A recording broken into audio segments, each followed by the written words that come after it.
Hello everyone and welcome back to another tutorial. Today we're going to see how to redeem secret codes on Clash Royale.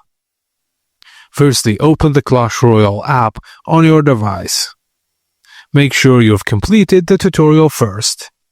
Tap the menu button on the top right corner, then select the Supercell ID button. If you don't have one, create a Supercell ID with your email. Now visit Clash Royale and Supercell store. It can be opened in your browser and log in using your Supercell ID. Now scroll down until you see Redeem a Store Code and enter your code in the text box.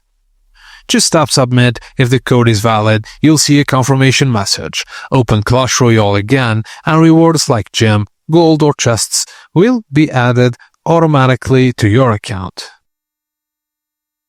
And that's it guys, as simple as that. Thank you for watching and please don't forget to like and subscribe for more.